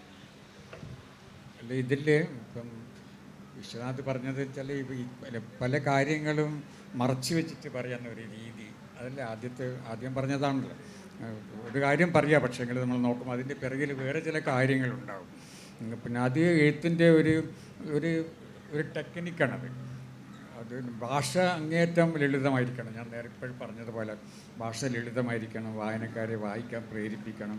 പക്ഷെ അതിൻ്റെ അർത്ഥം നമ്മൾ കൈകാര്യം ചെയ്യുന്ന വിഷയം ലളിതമാകണമെന്നില്ല കേട്ടോ. വിഷയം സങ്കീർണമാകാം. അതാണ് ആൽബേർ കാമ്യു ഒരു ഉദാഹരണമായിട്ട് ഞാൻ പറഞ്ഞത്. വളരെ സങ്കീർണമായിട്ടുള്ള ഒരു വിഷയം ലളിതമായിട്ട് എങ്ങനെയാണ് എഴുതുക എന്ന് അദ്ദേഹം കാണിച്ചു. അപ്പം അതുപോലെയാണ് ഞാൻ ശ്രമിച്ചത്. ഇതിൽ പല കാര്യങ്ങളും നേരിട്ട് പറഞ്ഞാൽ ചിലപ്പോൾ നമ്മുടെ തല പോകും കേട്ടോ. അങ്ങനെ നമ്മുടെ നാട്ടിൽ ഒട്ടും സ്വാതന്ത്ര്യമില്ലാത്ത, എഴുതാനും പറയാനും സ്വാതന്ത്ര്യമില്ലാത്ത ഒരു കാലമാണല്ലോ. അപ്പം അതുകൊണ്ട് വളരെ സൂക്ഷിക്കണം പറയാൻ. അതേ സമയത്ത് നമുക്ക് പറയാതിരിക്കാൻ കഴിയില്ല. പറയേണ്ട കാര്യങ്ങൾ പറയണം, പക്ഷേ ഇപ്പോഴത്തെ നമ്മുടെ തല സംരക്ഷിച്ചുകൊണ്ട് പറയേണ്ട കാര്യം. അപ്പോൾ ആ ഒരു ടെക്നിക്കാണ് ഇതിൽ ഉപയോഗിച്ചിട്ടുള്ളത്. മറച്ചു വെച്ചിട്ട് കുറേ കാര്യങ്ങൾ പറയാനല്ല. അപ്പോൾ സാഹിത്യവും ശരിക്കും പറഞ്ഞാൽ അങ്ങനെയാണ് കേട്ടോ. ഭാഷ ലളിതമായിരിക്കണം, ആഖ്യാനം ലളിതമായിരിക്കണം, പക്ഷേ മുഴുവനും വായനക്കാർക്ക് ഉടനെ കിട്ടരുത് കേട്ടോ. അതിൽ നിന്ന് കുറച്ചുകൂടി പല കാര്യങ്ങളും അവിടെ ഇവിടെയൊക്കെ മറഞ്ഞു കിടപ്പുന്നുണ്ട്. അത് ക്രമേണ വായനക്കാർക്ക് വെളിപ്പെടുന്ന ഒരു രീതിയുണ്ട് കേട്ടോ. ആ ഒരു രീതി ഇതിൽ ഉപയോഗിച്ചിട്ടുണ്ട്. പിന്നെ പത്രപ്രവർത്തനം ഇപ്പോഴും പഴയതുപോലെയല്ല കേട്ടോ. പത്രപ്രവർത്തനം വളരെയധികം ഇപ്പം ക്രിയേറ്റീവാണ്, പഴയപോലെയല്ല. പഴയകാലത്ത് പത്രപ്രവർത്തനം റിപ്പോർട്ടിംഗ് അല്ലേ, എനിക്കറിയാം ഡൽഹിയിലൊക്കെ ഉള്ള കാലം, ഞാനുള്ള കാലത്തൊക്കെ ഒരു റിപ്പോർട്ടിംഗ് ആണ്. മാത്രമല്ല അവിടെയൊക്കെ ചിലരൊക്കെ അന്ന് പാകിസ്ഥാനുമായിട്ട് യുദ്ധം നടക്കുമ്പോഴൊക്കെ ചിലരൊന്നും യുദ്ധമുഖത്ത് പോയിട്ടില്ല, ഡൽഹിയിൽ തന്നെ ഇരുന്നുകൊണ്ട് റിപ്പോർട്ട് ചെയ്യാറുണ്ട് യുദ്ധത്തിലെ കാര്യങ്ങൾ കേട്ടോ. അന്ന് അങ്ങനെയായിരുന്നു, ഒരു റിപ്പോർട്ടിംഗ് ആണ്, യുദ്ധമുഖത്ത് പോകേണ്ട ആവശ്യമില്ല. പിന്നീട് നമ്മൾ കാലം മാറുകയും പത്രപ്രവർത്തനം പോലും വളരെ ഈ നമ്മൾ നോവലും കഥയും കവിതയൊക്കെ എഴുതുന്ന പോലെ തന്നെ അപകടകരമായ ഒരു മേഖലയായിട്ട് പത്രപ്രവർത്തനം പിന്നീട് മാറി. ഇപ്പം നമുക്കറിയാം പത്രപ്രവർത്തകർ വേട്ടയാടപ്പെടുന്നുണ്ട്. ഇപ്പം അഫ്ഗാനിസ്ഥാനിൽ, ഇവിടുത്തെ അഫ്ഗാനിസ്ഥാനല്ല, നമ്മുടെ ഗാസയിൽ തന്നെ എത്ര പത്രപ്രവർത്തകർ മരണപ്പെട്ടു കേട്ടോ. അപ്പം പത്രപ്രവർത്തനം ഇപ്പോഴും വളരെയധികം ബുദ്ധിമുട്ടുള്ള ഒരു മേഖലയാണ്. നമ്മളവരെ അനാവശ്യമായിട്ട് മാപ്ര എന്നൊക്കെ പറഞ്ഞുകൊണ്ടൊക്കെ പരിഹസിക്കുകയും, പക്ഷെ അങ്ങേയറ്റം ബുദ്ധിമുട്ടുള്ള ഒരു മേഖലയാണത്. ഒരുപാട് അതിൽ പിന്നെ മത്സരമുണ്ട്, നിലനിൽപ്പിൻ്റെ പ്രശ്നങ്ങളുണ്ട്, പിന്നെ സത്യങ്ങളെ പുറത്തു കൊണ്ടുവരുന്നില്ല അവർ. അപ്പോൾ അതിൻ്റെ ഏറ്റവും നല്ല ഉദാഹരണം ഗാസ തന്നെയാണ്. ഗാസയിൽ എത്ര പത്രപ്രവർത്തകർ മരണപ്പെട്ടു. അല്ലെങ്കിൽ ഇറാനിൽ നോക്കും, സത്യം വിളിച്ച് പറഞ്ഞതിൻ്റെ പേരിൽ തടവിലിടുക, കൊല്ലുക. അപ്പം ഈ സർഗാത്മക സാഹിത്യം എന്ന് പറഞ്ഞാൽ നോവലും എഴുത്തും അത്രയും അപകടകരമല്ല കേട്ടോ. നമ്മുടെയൊക്കെ ഇപ്പം നോവൽ എഴുതിയാലും ചിലപ്പോഴേ നമുക്ക് ജീവൻ നഷ്ടപ്പെട്ടു പോയേക്കാം, പക്ഷെ എന്നാലും ഇത്രയും ഉണ്ടാവില്ല. അപ്പോൾ എനിക്ക് തോന്നുന്നത് പിന്നെ പത്രപ്രവർത്തനത്തിനെ നമ്മൾ കുറച്ചുകൂടി വ്യത്യസ്തമായ രീതിയിൽ കാണണമെന്നുള്ളതാണ് കേട്ടോ. പിന്നെ ഇപ്പോൾ ഏറ്റവും കൂടുതൽ രക്തസാക്ഷികൾ ഉണ്ടാകുന്നതും ഈ മാധ്യമ മേഖലയിലാണ്. മാധ്യമ മേഖലയിൽ രക്തസാക്ഷികൾ ഉണ്ടാകാണ് ചെയ്യുന്നത്. സത്യം കണ്ടെത്താൻ വേണ്ടിയിട്ട് ഇപ്പോൾ ഗാസ പോലൊരു സ്ഥലത്ത് ബോംബുകൾ വീഴുന്നൊരു സ്ഥലത്ത് പോയിട്ട് അവർ സത്യം കണ്ടെത്താൻ വേണ്ടി ശ്രമിക്കുമ്പോഴും വെടിയേറ്റ് മരിച്ചാൽ അത് വാർത്തയല്ല. പക്ഷേ വഴിക്കുള്ള ആരെങ്കിലും ഒരാളെ ഒരു വൈരാഗ്യത്തിൻ്റെ പേരിൽ, രാഷ്ട്രീയ വൈരാഗ്യത്തിൻ്റെ പേരിൽ ഒരാളെ കുത്തിക്കൊന്നാൽ അയാൾ രക്തസാക്ഷിയാണ് കേട്ടോ. പക്ഷേ മാധ്യമപ്രവർത്തനം രക്തസാക്ഷിയല്ല. അപ്പോൾ അതുകൊണ്ട് മാധ്യമപ്രവർത്തനത്തെ നമ്മൾ പുതിയൊരു രീതിയിൽ കാണേണ്ട ഒരു കാലമാണ്. എഴുത്ത് മാധ്യമപ്രവർത്തനവും ഒരേപോലെ പോകുന്നതായിട്ട് നമ്മൾ കാണാൻ, രണ്ടും പരസ്പരം ബന്ധമുണ്ട്. രണ്ടുപേരുടെ ലക്ഷ്യം ഒന്നാണ്, സത്യം കണ്ടെത്തുക, അത് വിളിച്ച് പറയുക. മാധ്യമപ്രവർത്തകർ റിപ്പോർട്ടിങ്ങിൻ്റെ ഭാഷയിലായിരിക്കും, അല്ലെ ദൃശ്യങ്ങളുടെ ഭാഷയിലായിരിക്കും. എഴുത്തുകാർ അവരുടെ മറ്റു ചില ഭാഷകളിൽ കൂടെ ഈ സത്യം വിളിച്ച് പറയും. അത് സത്യം എന്നുള്ളത് അതൊരു പ്രശ്നമാണ്. അത് നമ്മൾ വേറൊരു വിഷയത്തിലേക്ക് വരികയാണ്. എങ്ങനെയാണ് നമ്മൾ സത്യത്തെ കണ്ടെത്തുക എന്നുള്ളത്, അത് വലിയൊരു വിഷയമാണ്. അതിന് ഞാനെപ്പോഴും അതിൽ ഫോളോ ചെയ്യുന്ന ഒരു പഴയൊരു കഥയുണ്ട്, ഞാൻ എപ്പോഴും പറയുന്നതാണ് കേട്ടോ. ആ ഒരു കഥ, അത് ആൻസ് ക്രിസ്ത്യൻ ആൻഡേഴ്സൺ എന്ന് പറഞ്ഞ ഒരു പഴയകാലത്ത് ഒരു കഥാകൃത്തുണ്ട്. അയാളുടെ ഒരു കഥയുണ്ട്, ഷാഡോ നിഴൽ കേട്ടോ. അതൊരു മനുഷ്യൻ്റെയും ആ മനുഷ്യൻ്റെ നിഴലിൻ്റെയും കഥയാണ്. അപ്പം ഈ മനുഷ്യന് പിന്നെ ആ നാട്ടിലെ രാജകുമാരിയെ കല്യാണം കഴിക്കണം കേട്ടോ. രാജകുമാരി സുന്ദരിയാണ്. അപ്പോൾ മനുഷ്യൻ്റെ വലിയ ആഗ്രഹമാണ് രാജകുമാരിയെ കല്യാണം കഴിക്കാൻ വേണ്ടി. പക്ഷേ മനുഷ്യൻ പോകുന്നിടത്തെല്ലാം മനുഷ്യൻ്റെ നിഴലും ഉണ്ടാവും. അങ്ങനെയാണല്ലോ മനുഷ്യൻ. പിന്നെ പടിഞ്ഞാറ് ഭാഗത്തേക്ക് നടക്കുമ്പോൾ മനുഷ്യൻ്റെ നിഴൽ പിറകിലുണ്ടാവും, പിന്നെ കിഴക്ക് ഭാഗത്തേക്കാണെങ്കിൽ മുമ്പിലുണ്ടാവും. അങ്ങനെ നിഴൽ എപ്പോഴും ഈ മനുഷ്യൻ്റെ കൂടെ ഇല്ല. അങ്ങനെ ഇരിക്കുകയാണ്.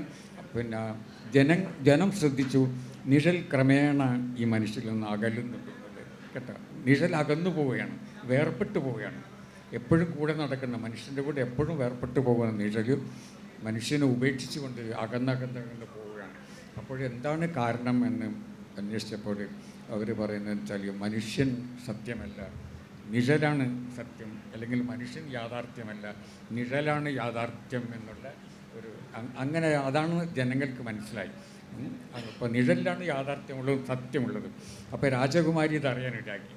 അപ്പോൾ രാജകുമാരി പറഞ്ഞു, ഞാൻ മനുഷ്യനെ വിവാഹം കഴിക്കുന്നില്ല, ഞാൻ നിഴലിനെ വിവാഹം കഴിക്കുന്നു.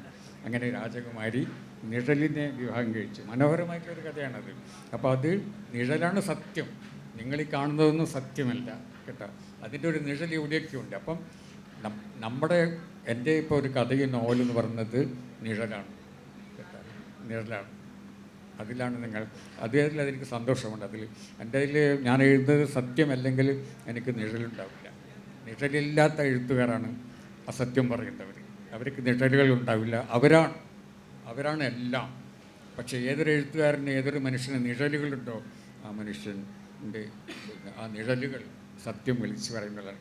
അതുകൊണ്ട് നിഴലാണ് യഥാർത്ഥമായിട്ടുള്ള സാഹിത്യം. ഞങ്ങളുടെയൊക്കെ ചെറുപ്പകാലത്ത് മലയാള സാഹിത്യത്തെക്കുറിച്ച് പറയുമ്പോൾ ഒരു പെട്ടെന്ന് നമ്മളുടെ മനസ്സിൽ വരുന്നൊരു ദ്വന്ദ്വം ഉണ്ടായിരുന്നു. വിജയനും മുകുന്ദനും എന്ന്. ഒ വി വിജയനും നമ്മുടെ മുകുന്ദേട്ടനും, ഞാൻ മുകുന്ദൻ. അപ്പം അതിൻ്റെ ഒരു ഈ എംബസി കാലത്ത് ഒ വി വിജയനെ കുറിച്ചിട്ട് കുറേ അവിടെ ഇവിടങ്ങളിലായിട്ട് ഇങ്ങനെ കുറേ പറഞ്ഞു പോകുന്നുണ്ട് പല ഭാഗങ്ങളിലായിട്ട്. പക്ഷേ എനിക്കറിയാം, ഉറപ്പാണ് മുകുന്ദേട്ടന് ഒ വി വിജയനെക്കുറിച്ച് ഇനിയും ഒരുപാട് കാര്യങ്ങൾ പറയാനുണ്ട്. ഒരുപാട് കാര്യങ്ങൾ. ചിലത് അദ്ദേഹം ബോധപൂർവം വിട്ടുകളയും, ചിലത് തമാശയാക്കി പറഞ്ഞ് തള്ളിക്കളയും, ചില സംഭാഷണങ്ങളിൽ ഉണ്ടാവും.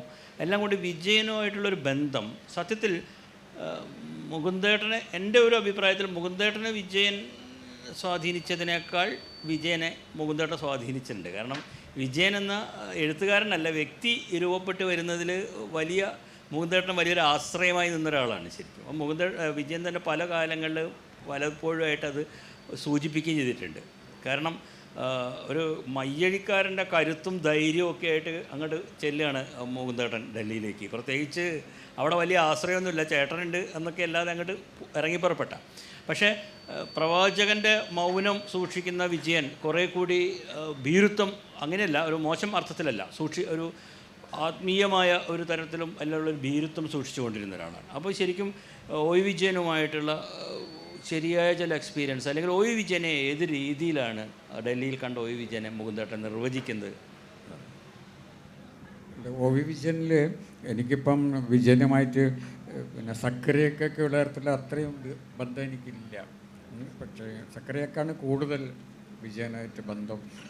പക്ഷേ ഞാൻ അവിടെ എത്തിയ കാലം മുതലേ വിജയനുമായിട്ട് പിന്നെ ബന്ധമുണ്ട്. അത് ഇങ്ങനെ ക്രമേണ വളർന്നു വന്നു.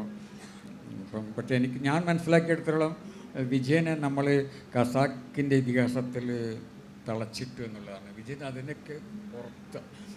അതിനൊക്കെ പുറത്തേക്ക് വളർന്നിട്ടുള്ള ഒരാളാണ്. പക്ഷെ നമ്മൾ വിജയനെ കാണുന്നത് ഈ ഖസാക്കിൻ്റെ കണ്ണട വെച്ചുകൊണ്ട് മാത്രമാണ്. അതിനൊക്കെ അപ്പുറത്താണ് വിജയൻ്റെ എഴുത്ത്.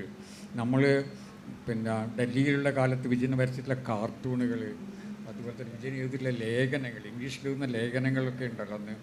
പിന്നെ അത് സ്റ്റേറ്റ്സ്മാൻ എന്നുള്ള പത്രത്തിൽ അക്കാലത്ത് വിജയൻ്റെ കാർട്ടൂൺ വരെ വരുന്നത്. ഞങ്ങളൊക്കെ കാത്തു നിൽക്കുമായിരുന്നു രാവിലെ ആ കാർട്ടൂണ് കാണാൻ വേണ്ടി.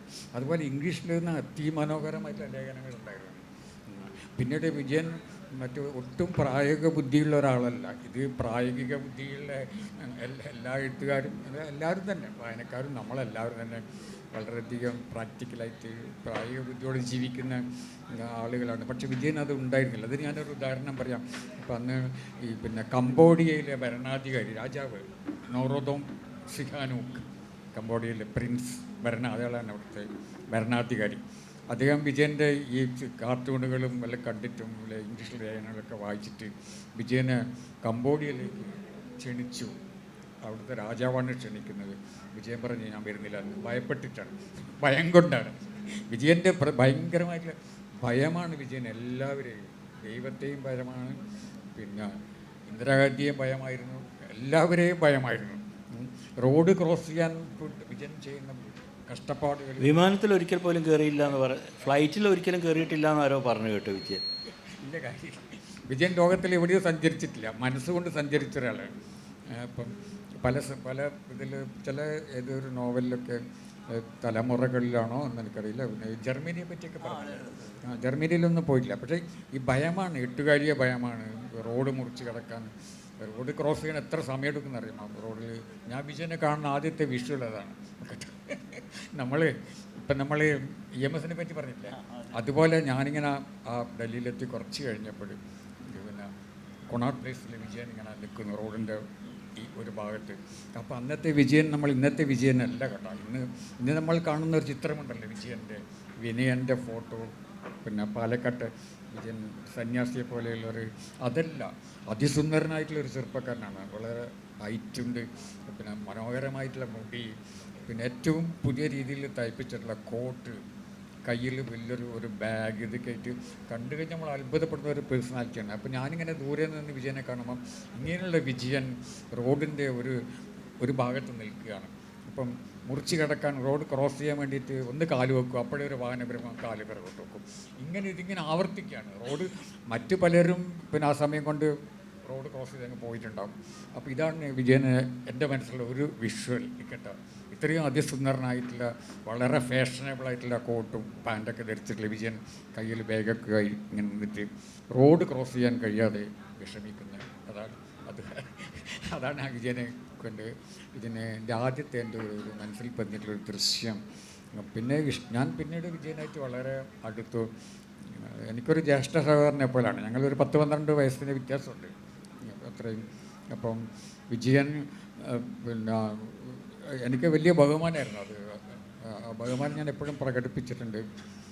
പക്ഷേ എഴുത്തിൽ പിന്നെ മറ്റുള്ളവർക്കറിയില്ല. അവർ എൻ്റെയും വിജയൻ്റെയൊക്കെ പേരുകളെന്ന് ഇങ്ങനെ കോയൻ ചെയ്ത് കാക്കനാടൻ വിജയൻ മുകുന്ദൻ എന്നൊക്കെ പറയുമായിരുന്നു. പക്ഷെ ഞാൻ വാസ്തവത്തിൽ വിജയനിൽ നിന്ന് വളരെ താഴെയായിരുന്നു, എല്ലാം കൊണ്ടും, പ്രായം കൊണ്ടും ജീവിതാനുഭവങ്ങൾ കൊണ്ടും ഒക്കെ. പക്ഷെ എനിക്ക് ഒരുപാട് ആരാധനയായിരുന്നു. എനിക്ക് നല്ല ചില ഉപദേശങ്ങളൊക്കെ തന്നിട്ടുണ്ട് വിജയൻ. എഴുത്തിൻ്റെ കാര്യത്തിൽ അമിതമായി എഴുതരുന്നൊക്കെ എന്നെ ഉപദേശിച്ചിട്ടൊക്കെ ഉണ്ട്.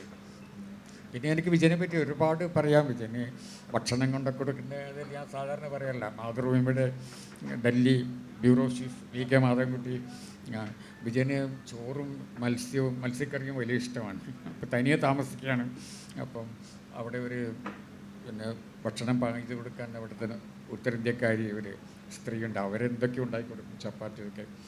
അപ്പം മാധവൻകുട്ടി വെജിറ്റേറിയനാണ്. പക്ഷേ മാധവൻകുട്ടിയുടെ ഭാര്യ വെജിറ്റേറിയൻ അല്ല. അപ്പോൾ ഇടയ്ക്ക് അവിടെ മത്സ്യം വാങ്ങുമ്പോഴും മത്സ്യക്കറി ഉണ്ടാക്കുമ്പോഴും പിന്നെ മാധവൻകുട്ടി എന്നെ വിളിക്കും. അംജദ് അലി ഖാനെ വിളിക്കും. ചിലപ്പോൾ അംജദ് അലി ഖാൻ സരോദ് വാദകൻ അദ്ദേഹവും വരും വിജയൻ്റെ ഭാര്യയുടെ മത്സ്യക്കറി കഴിക്കാൻ വേണ്ടി. അപ്പോൾ ഞങ്ങൾ എങ്ങനെ ഈ മത്സ്യക്കറി പാത്രത്തിലാക്കിയിട്ട് ഞാനും മാധവൻകുട്ടിയും വിജയൻ്റെ അടുത്ത് പോകും കേട്ടോ. ഞാൻ ലഞ്ച് ബ്രേക്ക് എനിക്ക് കുറച്ച് സമയമുണ്ട്, ആ സമയത്താണ് പോവുക. അവിടെ പോയിട്ട് വിജയന് വിളമ്പി കൊടുക്കും ഭക്ഷണം കേട്ടോ. വിജയനെ അവിടെ പിടിച്ചിരുത്തി. പിന്നെ വിജയൻ്റെ വീട്ടിൻ്റെ പരിസരത്തിലൊക്കെ വാഴകളൊക്കെ ഉണ്ട്. ചാണക്യപുരിയിലാണ്. നിങ്ങൾക്കറിയാത്തൊരു കാര്യമാണ്, ഡൽഹിയിലെ ഏറ്റവും പിന്നെ സമ്പന്നരായിട്ടുള്ള ആളുകൾ, അംബാസഡർമാർ, ഇവരൊക്കെ താമസിക്കുന്നതാണ് ചാണക്യപുരി. അവിടെയായിരുന്നു വിജയൻ്റെ താമസം. അവിടെ വിജയൻ്റെ വീട്ടിൻ്റെ പരിസരത്തിൽ വാഴയിലകളൊക്കെ ഉണ്ട്, വാഴയുണ്ട്. അപ്പം മാധവൻകുട്ടി വാഴയില വെട്ടി അവിടെ കൊണ്ടുവച്ചു കഴുകി വൃത്തിയാക്കി അതിൽ ചോറും മീൻ കറിയൊക്കെ വിളമ്പി കൊടുത്തു. അപ്പം ഞാനും അതിൽ പങ്കാളിയാണ്. പിന്നെ വിജയനെ കൊണ്ട് കഴിപ്പിക്കും. അങ്ങനെയുള്ള അനുഭവങ്ങൾ ഒരുപാടുണ്ട്. ഞാനതൊന്നും എഴുതിയിട്ടില്ല കേട്ടോ. ഇതിനെപ്പറ്റിയുള്ള ഒരുപാട് കാര്യങ്ങൾ ഇങ്ങനെ പറയാറുണ്ട്. ഇതൊക്കെ നമുക്കറിയാത്ത ഒരു വിജയനുണ്ട്, ഒരു പാവം, ഒരു നമ്മൾ കണ്ടിട്ടുള്ള ഏറ്റവും വലിയ ബുദ്ധിജീവിയാണല്ലോ കേട്ടോ. നമ്മൾ കേരളം കണ്ടിട്ടുള്ള ആ ഒരു നാട്യമില്ല എന്നുള്ളൂ. മറ്റ് പലർക്കും, നമ്മുടെ ബുദ്ധിജീവികൾ പലരും ലോകം എൻ്റെ ചുമലിലാണെന്നല്ല, എൻ്റെ തലയിലാണെന്നല്ല. പക്ഷേ വിജയൻ അതില്ല. വിജയൻ നമ്മൾ കണ്ടിട്ടുള്ള ഏറ്റവും വലിയ പിന്നെ ബുദ്ധിജീവിയാണ്. ഇത്രയധികം വായനയും ചിന്തയും. സോവിയറ്റ് യൂണിയൻ്റെ പതനം മുമ്പ് തന്നെ പ്രവചിച്ച ആളാണ്, വളരെ മുമ്പ് തന്നെ വീഴാൻ പോവുകയാണെന്നല്ല. അപ്പം അതൊന്നും അങ്ങനെ ഒരു ഭാഗത്ത് അഗാധമായിട്ടുള്ള ചിന്തകൾ, ലോകവീക്ഷണങ്ങൾ, അറിവ്, മറുഭാഗത്ത് വളരെയധികം പിന്നെ ദുർബലൻ, എല്ലാറ്റിനും ഭയപ്പെടുന്ന ഒരാൾ. അതാണ് വിജയൻ്റെ വ്യക്തിത്വം. ആ വ്യക്തിത്വം നമുക്ക് വരച്ച് കാണിക്കണം. ഒരു നോവൽ എഴുതേണ്ടതാണ്. ഞാനതില്ല, എന്നോട് പറയണ്ട. ഇനി ഞാനിത് പറഞ്ഞു കഴിഞ്ഞാൽ നാളെ മാതൃഭൂമിന്ന് ശ്രീകാന്ത് കോട്ടക്കലിൻ്റെ ഫോൺ കോൾ വരും വിജയനെ പറ്റി. ഇപ്പം പറയുന്നുണ്ട് 2ാം ഭാഗം എഴുതണം എംബസിക്കാലത്ത്. അതെ, ഇപ്പം തുടങ്ങണം എന്ന് പറയും. പക്ഷെ സമ്മർദ്ദം നല്ലതല്ല. സമ്മർദ്ദം ഇല്ലെങ്കിൽ ഒന്നും എഴുതില്ല നമ്മൾ ചിലപ്പം. അങ്ങനെയുണ്ട്. ഒരുപക്ഷെ എംബസി കാലത്തിനൊരു പ്രീക്വൻസോ അല്ലെങ്കിൽ സീക്വൻസോ ഉണ്ടാവും നമുക്ക് പ്രതീക്ഷിക്കാം. പിന്നെ എംബസി കാലത്തിൽ ഉടനീളം നിറഞ്ഞു നിൽക്കുന്ന ഓരോ കഥാപാത്രം ജ്യേഷ്ഠനാണ്, രാഘവേട്ടൻ. എംബസി കാലം അവസാനിക്കുന്ന ലക്കത്തിലേക്ക് വേണ്ടിയിട്ട് ഒരു കവർ സ്റ്റോറി ചെയ്യുന്നതിന് വേണ്ടി ഞാനും ശ്രീകാന്തും കൂടി മുകുന്ദേട്ടൻ്റെ വീട്ടിൽ പോയി, രാഘവേട്ടൻ്റെ വീട്ടിൽ പോയി. രണ്ടുപേരുടെ ഒരുമിച്ച് കുറേ നേരം ചിലവഴിച്ചു. അധികമൊന്നും പരസ്പരം ഈ സഹോദരങ്ങൾ പരസ്പരം സംസാരിച്ചിരുന്നില്ല. പക്ഷെ സംസാരിക്കാതെ തന്നെ ഒരുപാട് കാര്യങ്ങൾ അവർ കമ്മ്യൂണിക്കേറ്റ് ചെയ്യുന്നതായിട്ട് മനസ്സിലാക്കാൻ പറ്റും. കാരണം ഒരു വലിയ സ്വാധീന ശക്തിയായിരുന്നു ജ്യേഷ്ഠൻ. അത് എംബസി കാലത്തിൽ പറയുന്നുണ്ട് അല്ലേ. ഇപ്പോഴും ഈ രാഘവട്ടനും വിജയനും ഒരു സമപ്രായക്കാരും സുഹൃത്തുക്കളായിരുന്നു കേട്ടോ. പക്ഷേ രാഘവട്ടൻ വളരെ നിശബ്ദനാണ്, എഴുതാറൊന്നുമില്ല. ആദ്യകാലത്ത് കുറച്ചൊക്കെ എഴുതി, വളരെ കുറച്ച്. ഇപ്പം രാഘവട്ടൻ എൻ്റെ ഒരു വലിയൊരു സ്വാധീന ശക്തിയായിരുന്നു ആദ്യകാലത്ത്. പിന്നീട് ഇപ്പം ഞാൻ എൻ്റെ രീതിയിലേക്ക് പോയി. എൻ്റെ എഴുത്തും എൻ്റെ കാഴ്ചപ്പാടും ഒക്കെ ഉണ്ടല്ലോ. രാഘവട്ടൻ കുറച്ചുകൂടി ഒരു ശുഭാപ്തി വിശ്വാസിയാണ്. ഞാൻ നേരെ മറിച്ചായിരുന്നു കേട്ടെ. ഞാൻ ലോകം നന്നാകില്ല എന്ന് വിശ്വസിക്കുന്ന ഒരാളായിരുന്നു. ഇപ്പോഴും അങ്ങനെയാണ് വിശ്വസിക്കുന്നത്. നമ്മൾ പിന്നെ എന്തൊക്കെ പറഞ്ഞാലും അത് നന്നാകില്ല എന്ന് ആ ഒരു വിശ്വാസം നല്ലതാണ് കേട്ടോ. ലോകം നല്ലതാണ് കേട്ടോ. എല്ലാം പിന്നെ ഭംഗിയായിട്ട് നടക്കും, സംഭവിക്കും. അങ്ങനെ ആരെങ്കിലും പിന്നെ വിശ്വസിക്കുന്നുണ്ടെങ്കിൽ അയാൾ പിന്നെ എഴുതാനും പറ്റില്ല. അങ്ങനെ ഒരു വായനക്കാരനുണ്ടെങ്കിൽ പിന്നെ വായനക്കാരൻ വായിക്കില്ല കേട്ടോ. സംതൃപ്തനായ ഒരു വായനക്കാരൻ നോവൽ വായിക്കില്ല കേട്ടോ. വായനക്കാരിൽ അസംതൃപ്തി ഉണ്ടാകുമ്പോഴും അസ്വസ്ഥതകൾ ഉണ്ടാകുമ്പോഴാണ് വായനക്കാരൻ നോവൽ കയ്യിലെടുക്കുന്നത്. അതിൽ ഒരുപാട് ഉദാഹരണമുണ്ട്. അന്നാ കരീനീനയുടെ കഥയുണ്ടല്ലോ. അന്നാ കരീനീന ഏറ്റവും പിന്നെ വിഷമമുണ്ടാകുന്ന ഒരവസരത്തിൽ പിന്നെ ഒരു തീവണ്ടിയിൽ യാത്ര ചെയ്യുന്നവർ രാത്രി അവർ ഒരു തെറ്റായ ഒരു കാര്യം ചെയ്തു. ഒരു ഭാര്യയും ഭർത്താവും മക്കളൊക്കെ അല്ല അയാൾ. അവർ പിന്നെ ഒരു യുവ സൈനികൻ്റെ കൂടെ നൃത്തം ചെയ്തു മോസ്കോയിലൊരു കേട്ടോ. അവർക്ക് ഭർത്താവിൻ്റെ മക്കളുണ്ട്, പക്ഷേ അവരുടെയൊക്കെ ഒരു നൈറ്റ് ലൈഫ് ഉണ്ടല്ലോ അവർക്കൊക്കെ. അപ്പോൾ അങ്ങനെ മോസ്കോയിൽ നിന്ന് അന്നാ കരീനീന ഈ ഒരു യുവ സൈനികൻ്റെ കൂടെ അവരെ തന്നെ മറന്നുകൊണ്ട് നൃത്തം ചെയ്തു. പിന്നെ അവർ തനിയെ തിരിച്ച് വീട്ടിലേക്ക് സെൻറ്റ് പീറ്റേഴ്സ്ബർഗിലേക്ക് തീവണ്ടിയിൽ പോകുമായിരുന്നു രാത്രി. അപ്പോൾ അവർക്ക് തോന്നി ഞാൻ ചെയ്തത് ഇങ്ങനെ ചെയ്യാൻ പാടില്ലായിരുന്നു, ഞാൻ എന്നെ തന്നെ മറന്നുകൊണ്ട് ഈ സൈനികൻ്റെ കൂടെ ഇങ്ങനെ നൃത്തം ചെയ്യാൻ പാടില്ലായിരുന്നു, അമ്മയായ ഞാൻ, ഭർത്താവായ ഞാൻ. അങ്ങനെ പറയുമ്പോൾ അവരറിയാതെ അവരെ കൈ ബാഗിലേക്ക് പോവുകയാണ്. ബാഗ് തുറന്ന് നോവൽ എടുക്കുകയാണ് ചെയ്യുന്നത്. ഏതോ ഒരു നോവൽ അവർ വായിക്കുകയാണ് ചെയ്യുന്നത് കേട്ടോ. അപ്പം ഇതാണ് നോവൽ. സാന്ത്വനമാണ്. നിങ്ങൾ അസ്വസ്ഥരാണെങ്കിൽ, നിങ്ങൾക്ക് അല്പം സ്വസ്ഥത നിങ്ങൾ ആഗ്രഹിക്കുന്നുണ്ടെങ്കിൽ നിങ്ങൾ ഒരു നോവൽ കയ്യിലെടുക്കൂ കേട്ടോ. അതാണ് അത്. വായനക്കാർ സംതൃപ്തരാകുന്ന ഒരു കാലം വരുമ്പോൾ, എല്ലാ വായനക്കാരും സന്തോഷവാന്മാരായി വരുന്ന ഒരു കാലത്ത് സാഹിത്യം ഉണ്ടാവില്ല, ഞാനുണ്ടാവില്ല, നോവലുണ്ടാവില്ല, ഒന്നും ഉണ്ടാവില്ല. ഇതുപോലുള്ള സാഹിത്യ ഉത്സവങ്ങളുണ്ടാവില്ല. നമ്മളുടെ ഉള്ളിലുള്ള അസ്വസ്ഥതകളാണ്, നമ്മുടെ ഉള്ളിലുള്ള നിരാശാബോധം, നമ്മുടെ സ്വപ്നങ്ങൾ, അതൊക്കെയാണ് സാഹിത്യത്തെയും നിലനിർത്തുന്നത്. അതാണ് എനിക്ക് തോന്നുന്നത്, എൻ്റെ വിശ്വാസമാണ്. ഈ മയ്യഴിയെയും മയ്യഴിയിലെ വെള്ളിയാങ്കല്ലിലെ തുമ്പികളെക്കുറിച്ചൊക്കെ കിനാവ് കണ്ടത് ഡൽഹിയിൽ ഇരുന്നിട്ടായിരുന്നു തോന്നുന്നുണ്ട്. ഡൽഹിയിൽ വെച്ചിട്ടല്ലേ മയ്യഴിപ്പുഴയുടെ തീരങ്ങൾ പിന്നീട് രണ്ടാം തവണ എഴുതുന്നത്? എനിക്കറിയില്ല, ഞാൻ എഴുതിയത് മുഴുവൻ ഡൽഹിയിൽ ഇരുന്നുകൊണ്ടാണ്. മയ്യഴിയിലിരുന്നുകൊണ്ട് പ്രത്യേകിച്ച് ഒന്നും എഴുതിയില്ല. ഒരുവിധം എൻ്റെ പ്രധാനപ്പെട്ട രചനകൾ മയ്യഴിപ്പുഴ തീരങ്ങളടക്കം ഡൽഹിയിൽ കൊണ്ടാണ് എഴുതി. അത് ഡൽഹിക്ക് എന്തോ ഉണ്ട് നമ്മളെ എഴുതാൻ പ്രേരിപ്പിക്കുന്ന. നേരത്തെ നമ്മൾ പറഞ്ഞതുപോലെ ഉണ്ടല്ലോ, നമ്മളിൽ സർഗാത്മകത ഉണ്ടെങ്കിൽ നമ്മൾ എഴുതാൻ പ്രേരിപ്പിക്കുന്ന എന്തോ ഒന്ന് ഡൽഹിയിലുണ്ട്. അപ്പോൾ അക്കാലത്ത് നമ്മൾ തമാശയായിട്ട് പറയുന്നു, ആർക്കെങ്കിലും എഴുതാൻ ആഗ്രഹമുണ്ടെങ്കിൽ ഡൽഹിയിൽ വന്ന് താമസിച്ചാൽ മതിയെന്ന്. കാരണം അത്രയധികം എഴുത്തുകാരാണ് അവിടെ.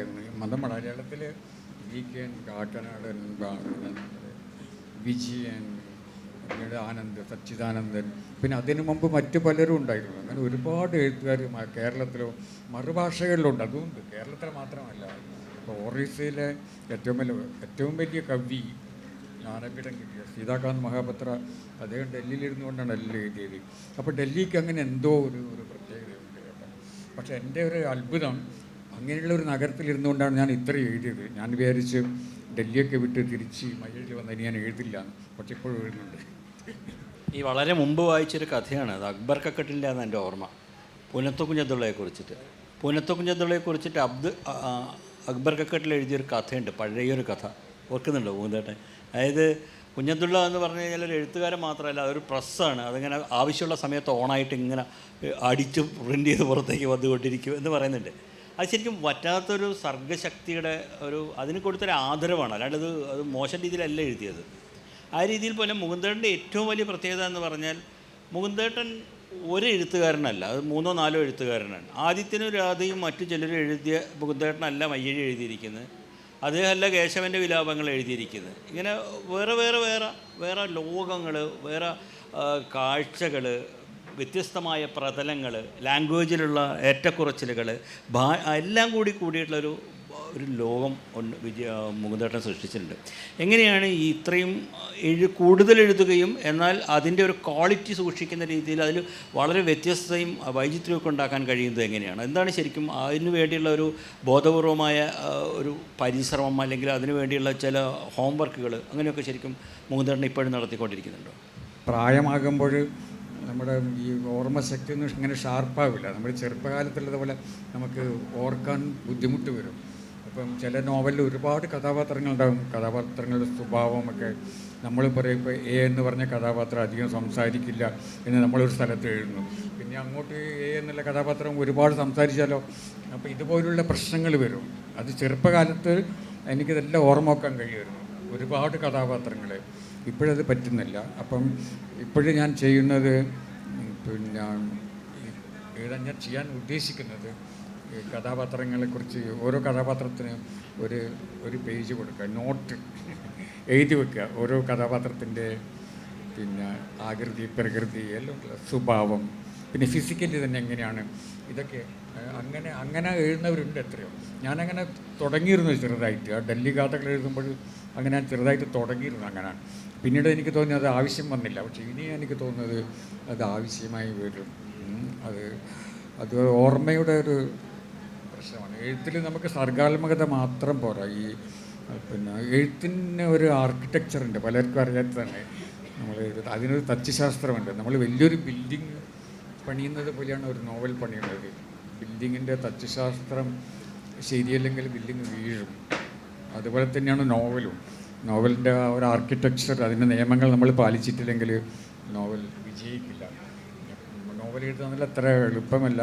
പിന്നെ പറഞ്ഞ ചോദ്യം ഒരുപാട് എഴുതുന്നുണ്ടെന്നുള്ളത് വാസ്തവത്തിൽ ഞാൻ അത്ര എഴുതിയെന്ന് എനിക്കിതിന് തോന്നുന്നില്ല. മറ്റ് പല എഴുത്തുകാരുണ്ടല്ലോ നമ്മുടെ ഇപ്പം, അവരുടെയൊക്കെ പുസ്തകങ്ങൾ, എത്ര പുസ്തകങ്ങൾ അവർ എഴുതി നോക്കും. നമ്മൾ മൗനികളായ എഴുത്തുകാരെന്നൊക്കെ പറയുന്നുണ്ട് ചിലർ കേട്ടോ. അവരെഴുതിയിട്ടുള്ള പുസ്തകങ്ങളുടെ എണ്ണം നോക്കിക്കഴിഞ്ഞാൽ വാചാലനായ ഞാൻ ഇതിനേക്കാൾ കേട്ടോ. അപ്പോൾ മൗനികളാണ് ഏറ്റവും കൂടുതൽ പുസ്തകങ്ങൾ എഴുതുന്നത്. അതുകൊണ്ട് പിന്നെ എന്തുകൊണ്ടാണെന്ന് ആളുകൾക്കൊരു തോന്നലുണ്ട് ഞാൻ ഒരുപാട് എഴുതി എന്നുള്ളത്. അത് എന്തുകൊണ്ടാണെന്നാണ്, ഞാൻ നിരന്തരം സജീവമായിട്ട് നിൽക്കുന്നതുകൊണ്ട് ആളുകൾ വിചാരിക്കുന്നത് ഞാൻ ഒരുപാട് എഴുതി എന്നുള്ളതാണ്. ഇപ്പോൾ ഒ വി വിജയൻ തന്നെ എത്ര പുസ്തകങ്ങൾ എഴുതിയിട്ടുണ്ട് നമ്മൾ നോക്കും.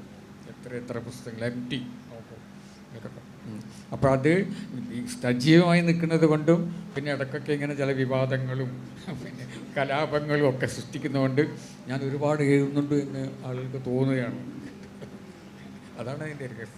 ഞാൻ പറഞ്ഞത് പ്രധാനമായിട്ടും എഴുത്തിൻ്റെ ഒരു ഭിന്ന ലോകങ്ങൾ സൃഷ്ടിക്കുന്നു എന്ന രീതിയിലാണ്. അത് ഞാൻ ആ രീതിയിലാണ് ആ സംഗതി ഉദ്ദേശിച്ചത്. കാരണം ഭിന്ന ലോകങ്ങൾ എന്ന് പറഞ്ഞാൽ നമ്മൾ സ്വയം നവീകരിക്കാനുള്ളൊരു ശ്രമമാണ്. എഴുതിയെടുത്ത് നിൽക്കരുത്. പുതിയ പ്രമേയങ്ങൾ കണ്ടെത്തുക, പുതിയ ആഖ്യാന രീതികൾ കണ്ടെത്തുക. അതിന് വേണ്ടിയിട്ട് നമ്മൾ എഴുതുകാരൻ ശ്രമിക്കണം. കാരണം ഇപ്പം നമ്മൾ നോക്കുമ്പോൾ ഈ മാറ്റങ്ങളുടെ കാലമാണ്. നമ്മുടെ ഈ സാഹിത്യോത്സവത്തിൻ്റെ പേര് തന്നെ അതിൻ്റെ പിന്നെ ഇതുണ്ട്, പരിവർത്തന പ്രവാഹം എന്നാണ് പറയുന്നത്. പ്രവാഹമാണ്. അപ്പം മാറ്റങ്ങൾ ഇപ്പോൾ പ്രവഹിക്കുകയാണ് ചെയ്യുന്നത്. അതിൻ്റെ കൂടെ ഈ മാറ്റങ്ങളുടെ കൂടെ എഴുത്തുകാരനെ സഞ്ചരിക്കേണ്ടതുണ്ട്. അല്ലെങ്കിൽ പിന്നെ നമുക്ക് എഴുതാൻ കഴിയാതെ വരും. നമ്മൾ കാലഹരണപ്പെട്ടു പോകും. പലപ്പോഴും എന്നെ അതിന് സഹായിച്ചിട്ടുള്ളത് പിന്നെ എൻ്റെ ഉള്ളിൽ തന്നെയുണ്ട് നവീകരിക്കാനുള്ളൊരു ശ്രമം. ആരോ ഉണ്ട് ഉള്ളിൽ പിന്നെ എന്നെ ഇങ്ങനെ പ്രേരിപ്പിക്കുന്നു. അതിന് പുറമേ ഞാൻ കഴിയുന്നത്ര വായിക്കാൻ ശ്രമിക്കുമായിരുന്നു. പുതിയ നോവലുകളും. ഇപ്പം വിദേശത്ത് ഞാൻ വലിയൊരു വായനക്കാരനൊന്നുമല്ല. ഇപ്പം MT ഒക്കെ വായിക്കുന്ന പോലെയൊന്നും ഞാൻ വായിച്ചിട്ടില്ല. പക്ഷേ ഞാൻ ഇപ്പം ബുക്കർ പ്രൈസ് കിട്ടിയ പുസ്തകങ്ങളോ നോബൽ പ്രൈസ് കിട്ടിയങ്ങളോ അങ്ങനെയുള്ളതൊക്കെ ഞാൻ തപ്പിപ്പിടിച്ച് വായിച്ചിട്ട് മനസ്സിലാക്കുമായിരുന്നു എങ്ങനെയാണ് മറ്റുള്ളവർ എഴുതുന്നത് എന്നുള്ളത്. അപ്പം അങ്ങനെ അത് അത്യാവശ്യമാണ്. നമ്മൾ നവീകരിക്കുവാൻ ഉള്ളത്, പുതിയൊരു ഭാഷ ഉണ്ടാക്കുക, അല്ലെങ്കിൽ പുതിയ പ്രമേയങ്ങൾ കണ്ടെത്തുക, അത് ആവശ്യമാണ്. അല്ലെങ്കിൽ പിന്നെ എഴുത്തുകാരനെ ഉപേക്ഷിക്കും. വായനക്കാർ കാരണം അവർക്ക് ആവശ്യം ഈ പുതുമയാണ്. ഈ മാറുന്ന കാലത്ത് പുതിയ പ്രമേയങ്ങളും പുതിയ ആഖ്യാനങ്ങളൊക്കെയാണ് വായനക്കാരും എഴുത്തുകാരനും പ്രതീക്ഷിക്കുന്നത്. അതുകൊണ്ട് അത് എഴുത്തുകാരനും വായനക്കാരും തമ്മിലുള്ള ഒരു സന്ധിയാണ്. ഞങ്ങൾ ഒപ്പുവെച്ചിട്ട് ഒരു കരാറാണ്. ഞാനും എൻ്റെ വായനക്കാരും തമ്മിൽ ഒപ്പുവെച്ചിട്ട് ഒരു കരാറുണ്ട്. അത് ഞാൻ വായനക്കാരോട് പറയുന്നത് അവരെ ഞാൻ നിരാശപ്പെടുത്തില്ല എന്നുള്ളത്. കുറച്ചുകൂടി വിശദമായൊരു അഭിമുഖം മുകുന്ദേട്ടനുമായിട്ട് ഈ ഫെസ്റ്റിവലിൽ തന്നെ നടക്കാൻ പോകുന്നുണ്ട്. ശ്രീകാന്ത് കോട്ടക്കലാണ് അത് ചെയ്യുന്നത്. അതുകൊണ്ട് എല്ലാ ചോദ്യങ്ങളും ഞാൻ തന്നെ ചോദിക്കേണ്ടതെന്നാണ് വിചാരിക്കുന്നത്. അതുകൊണ്ട് കുറച്ച് 15 മിനിറ്റ് കൂടി ഉണ്ട്. നിങ്ങൾക്ക് മുകുന്ദേട്ടനോട് തീർച്ചയായും ചിലതെല്ലാം ചോദിക്കാൻ കാണും. അതിനുള്ളൊരു അവസരമാണ്. കഴിയുന്നതും എംബസി കാലത്തിൽ നിന്നുകൊണ്ട് തന്നെ ആയിരിക്കും. അമ്മ എന്നെ വീണ്ടും പ്രസവിച്ചതായി തോന്നി എന്നാണ് തുടക്കത്തിൽ ഡൽഹിയിലേക്ക് ചെന്ന് ഇറങ്ങുമ്പോൾ ആദ്യമായിട്ട് പറയുന്നത്. പക്ഷെ ഞങ്ങൾക്ക് തോന്നിയത് അങ്ങനെയല്ല. ഒരു ദൂരദേശങ്ങളൊക്കെ സഞ്ചരിച്ചിട്ട് വന്ന ഒരു ഏട്ടൻ വന്ന് അനിയനോട് കഥ പറയുന്ന ഒരു ഇതിലാണ്. രണ്ട് ചെറിയ ചോദ്യങ്ങൾ ആദ്യം ഒറ്റവാക്കിൽ ഉത്തരം പറയാവുന്നതാണ്. മയ്യഴി എഴുതുന്നു, ഡൽഹി എഴുതുന്നു. മൂന്നാമതൊരു നഗരത്തെ ഒരു കഥ എഴുതുകയാണെങ്കിൽ, ഓക്കെ പ്രവാസമൊക്കെ പോയിട്ടുണ്ട്, എന്നാലും ഇതുപോലെ ഡീപ്പായി എഴുതുകയാണെങ്കിൽ ഏത് നഗരം ചൂസ് ചെയ്യും? ഇപ്പോൾ വീണ്ടും ആത്മകഥ കണ്ടിന്യൂ ചെയ്യുകയാണെന്ന് പറയുകയാണ്. ഇത് സിനിമയാവുകയാണെങ്കിൽ ശ്രീനിവാസൻ എന്ന ആൻസർ അല്ലാതെ മറ്റൊരു ആൻസർ മുകുന്ദേട്ടൻ ഏത് പറയും? മൂന്നാമത്തെ ചോദ്യം ഇതിൽ തന്നെ പറയുന്നുണ്ട്. എം കൃഷ്ണൻ നായരുമായിട്ടിരുന്ന് സംസാരിക്കുന്നു, ചായയൊക്കെ കുടിച്ച് പിരിയുന്നു. നാട്ടിൽ വന്നിട്ട് എം കൃഷ്ണൻ നായർ എഴുതുകയാണ് ഡൽഹിയും ഹരിദ്വാറും ഒരു കാശിന് കൊള്ളാത്ത നോവലാണെന്ന്. അത് ചിരിച്ചുകൊണ്ട് മുകുന്ദേട്ടൻ പറയും. നേരത്തെ പറഞ്ഞതുപോലെ ഒരു മൈൻ ഒളിപ്പിച്ച് വെച്ചതാണ്. രണ്ടാമത് പറയുന്നുണ്ട്, യുവജനതയെ വഴിതെറ്റിച്ചാൽ എനിക്ക് കിട്ടുന്നത് JCB പുരസ്കാരവും കേന്ദ്ര സാഹിത്യ അക്കാദമി അവാർഡും ഒക്കെയാണെന്ന്. അപ്പോൾ ഇപ്പോൾ ഇത്രയും വർഷങ്ങൾക്ക് ഇപ്പുറം നിൽക്കുമ്പോൾ ഈ അന്നുണ്ടായ ആക്രമണങ്ങളിൽ ഇപ്പോൾ എഴുതുമ്പോൾ അത്തരം ആക്രമണങ്ങളെ ഭയക്കുന്നുണ്ടോ? ഇന്നത്തെ നിരൂപണത്തെ മുകുന്ദേട്ടൻ എങ്ങനെ കാണുന്നു? ഈ 3 ചെറിയ ക്വസ്റ്റ്യൻ. അതെ, ഇനിയിപ്പോൾ എന്ത് ഭയപ്പെടാനെന്ന് പറഞ്ഞാൽ ഇത്രയൊക്കെ എഴുതിയിട്ടുണ്ടല്ലോ. ഇനിയിപ്പം അല്ല, പഴയകാലത്ത് ഞാൻ വിമർശനത്തെ ഭയപ്പെട്ടിട്ടില്ല. പക്ഷേ പലതരത്തിലുള്ള വിമർശനങ്ങളുണ്ടായിരുന്നു. ചിലർ പിന്നെ ശരിക്കുള്ള ആ വിമർശന ധർമ്മം, KP അപ്പനൊക്കെ അങ്ങനെയായിരുന്നു. അത് അവർ വിമർശിക്കാൻ വേണ്ടി വിമർശിക്കുന്നവരല്ല. പക്ഷെ മറ്റു ചിലർ വിമർശിക്കാൻ വേണ്ടി മാത്രം വിമർശിക്കുന്നവരുണ്ടായിരുന്നു. പക്ഷെ ഞാൻ വിമർശനത്തെ ഭയന്നിട്ടില്ല. കാരണം എനിക്ക് നഷ്ടപ്പെടാനൊന്നും ഉണ്ടായിട്ടില്ല. ഇപ്പം നമ്മൾ പിന്നെ ഇപ്പോൾ എഴുത്തുകാരനാകാൻ വലിയ ആഗ്രഹമുണ്ട്, എഴുതാൻ ആഗ്രഹമുണ്ട്. പക്ഷെ സത്യം പറഞ്ഞാൽ എനിക്ക് എഴുത്തുകാരനാകാനല്ല ആഗ്രഹം. എഴുത്തുകാരനാകാനല്ല ഞാൻ ആഗ്രഹിച്ചത്, എഴുതുവാനാണ് ആഗ്രഹിച്ചത് കേട്ടോ. എഴുത്ത് ഒരു മോചനം ആയിട്ടാണ് ഞാൻ കണ്ടത്. അതുകൊണ്ട് പിന്നെ അങ്ങനെ വിമർശനത്തിന് എനിക്ക് ഭയം തോന്നിയിട്ടില്ല കേട്ടോ. ഇനിയിപ്പോൾ തീരെ തോന്നേണ്ട ആവശ്യമില്ല കേട്ടോ. അപ്പോൾ അന്ന് തന്നെ പിന്നെ പലരും ഒരാൾ ഇപ്പോഴെനിക്ക് പറയാം, അത് അന്ന് എനിക്ക് ഒരുപാട് വിഷമം ഉണ്ടാക്കിയ ഒരു കാര്യം. ഒരിക്കലും ഒരു വായനക്കാരൻ വന്നിട്ട് എന്നോട് പറഞ്ഞു, പിന്നെ മുകുന്ദൻ്റെ കാലം കഴിഞ്ഞു കേട്ടോ, കാലം കഴിഞ്ഞു, വേറെ എഴുത്തുകാർ വരുന്നുണ്ട്. അപ്പോൾ ഞാൻ ചോദിച്ചു, ഞാൻ കേട്ടപ്പോൾ വല്ലാതെ ഞാൻ ചോദിച്ചു, അപ്പോൾ ആരാണ് അവർ? അപ്പോൾ പറഞ്ഞ് അത് OV വിജയനും ആനന്ദുമൊക്കെ ഉണ്ട്, ഇനി അവരുടെ കാലമാണ്, നിങ്ങളുടെ കാലം കഴിഞ്ഞു എന്ന്. അപ്പം എനിക്ക് ഭയങ്കര വിഷമം തോന്നി. അതേ സമയത്ത് സന്തോഷം ഉണ്ടായിരുന്നു. കാരണം വിജയൻ നിലനിൽക്കും, ഞാൻ നിലനിൽക്കില്ല എന്നൊരാൾ പറയുമ്പോഴുണ്ടല്ലോ, അതിൽ നമുക്കൊരു സന്തോഷമുണ്ട്.